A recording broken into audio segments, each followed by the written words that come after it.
Las Vegas is in a big slump this summer, costing the city. Is Las Vegas dying, or is it all hype? The end of Las Vegas is closer than ever. In 2025, visitors are being priced out of the city. The city that once prided itself on being the destination of fun is now on the verge of collapse. Sin City, where the lights shine bright and the fun never stops. The beauty of the nightlife can't be underestimated, with breathtaking views. But as incredible as it all sounds, Las Vegas is losing its charm, and it just might be coming to a crashing end. What if I told you that Vegas is gradually getting empty? Would it sound crazy? Believe it or not, something is shifting, and while the streets are still buzzing with energy, you can tell that things are no longer the same. The throngs of tourists are obviously smaller this year, and the dough isn't rolling in as usual. People are taking shorter trips and even holding onto their wallets a little tighter. Even with the change in the air, the hotels still seem reasonably full, especially on the weekends. But this dip is putting a serious squeeze on the casinos and the resorts. Vegas is experiencing a surprising shift. Despite the constant buzz, the usual crowds are thinning out. People are shortening their trips and spending less cash, which puts the city's favorite resorts and casinos under pressure. But that's not all. There's also the decline in international tourists. Definitely a new kind of silence is settling over Sin City. The cross-border energy is gone. The Canadian visitors who were once a steady flow are now just trickling in. That absence is hitting the occupancy charts hard, and it's also affecting ticket sales for shows and restaurants. Now Vegas is forced into a tight corner, especially with its airlines and resorts depending on travelers from nearby states until the global traffic picks up again. But this feels like just the beginning of this city's dilemma, as down on the Strip, people were talking. They were saying the price of everything is so much higher than it was a decade ago. But the resorts are claiming that they're focusing on experiences that are worth the investment, hence the hike in price. But the big question is whether the guests would actually go along with that high price strategy. Right now, the future of the Strip is riding on their answer. With the usual flood of Canadian visitors dwindling, everything from hotel occupancy to show ticket sales is on the brink of collapse, and the global travel is still slow. Airlines and resorts are now forced to shift their focus to travelers from nearby states. While visitors are complaining about the high cost of the new Vegas resorts, they're also trying to justify these hikes by promising a premium experience. The city seems to be taking a big gamble on this new strategy, and only time is going to tell if it'll pay off. But what about the fall of the famous Tropicana? The Tropicana was a legendary structure, but its time has apparently run out. In October 2024, it finally imploded. For more than 60 years, it was a shining star on the Strip. But its fall was a clear sign of something bigger. But at what cost? The breakdown of Vegas's famous tourist attraction came at a devastating cost, as old tourists who loved it were no longer enthusiastic about visiting Vegas. Yet Vegas isn't so keen on holding on to its past. The Tropicana, as promised, was going to be replaced with the Major League Baseball stadium. The Oakland Athletics were proposing a new ballpark on the site to host games and events. Supporters were saying the project could bring in a whole new crowd, including families, sports fans, and locals. However, this is a really risky gamble, so there's no guarantee that an alternative plan would work out. The truth is that the end of an era arrived for Las Vegas when the historic Tropicana Casino imploded.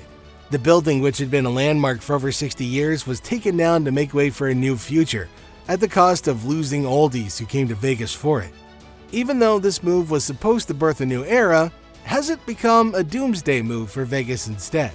As though the situation couldn't get any worse, players who once expected free buffets and show tickets are forced to accept a new reality.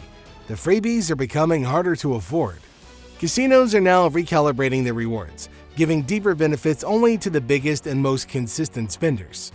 That change has become an unbearable punch to the gut for fans who had grown used to the old ways. It was a sharp turn, and it was a sign that the fun and games were now all business. This strategic shift was a corporate gamble, a move to align with the new goals of the Las Vegas companies. The plan was to look for high-value players and weed out the casual gamblers. It's a decision that has stung a lot of people pretty badly. Now, beyond that, the shift is a direct response to corporate goals and the desires to maximize profits. This decision has become a tough pill for many visitors to swallow, but Boyd, one of the major hotels in Las Vegas, has made it an even harder reality to accept. A quiet change was happening off the Strip. In March 2025, Boyd Gaming made a surprising announcement. The company was shutting down a popular venue inside the Orleans Hotel, and the music was fading fast. The decision was a clear sign that even the off-strip hotels were changing with the times. For years, mid-sized shows were a big part of the local scene, drawing in crowds and keeping the property busy, but now it's a bit of a different game. The focus is shifting to other forms of entertainment that are bringing in bigger profits. It's another dramatic example of Las Vegas losing its flavors. This particular event underscores that even properties with a strong local following are prioritizing corporate goals over their long-standing entertainment offerings. The change is difficult for the performers and fans who are losing their beloved space. The city seems to be focusing less on attracting a wide range of casual players with free perks and is now focusing more on a business model that prioritizes the most profitable customers. The new approach seems to be a risk, and they know it. And in the move to fix some of the damages already done, they started slashing prices, rolling out new promotions, and tweaking all of their existing packages. It's a race to the bottom to attract visitors and fill out all of those empty spots, but is it working? The pressure is definitely on to keep Sin City alive and kicking, but now everybody's wondering if it's a sign of a new reality for the city, and if this new strategy is even going to work. The city is on the edge, plain and simple. The local economy relies too much on tourism and consumer spending. It's an unspoken truth that you can feel in the air like a looming storm. What happens when the visitors stop coming because they're simply too broke? Or what if they show up but only spend half as much as they used to?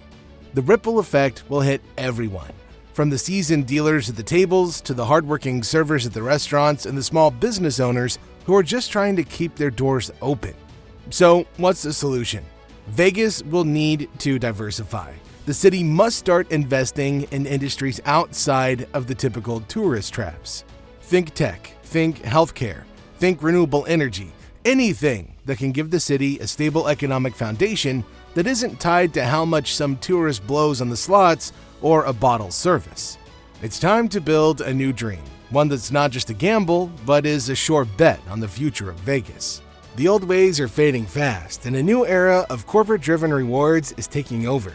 This economic flip is a wake-up call,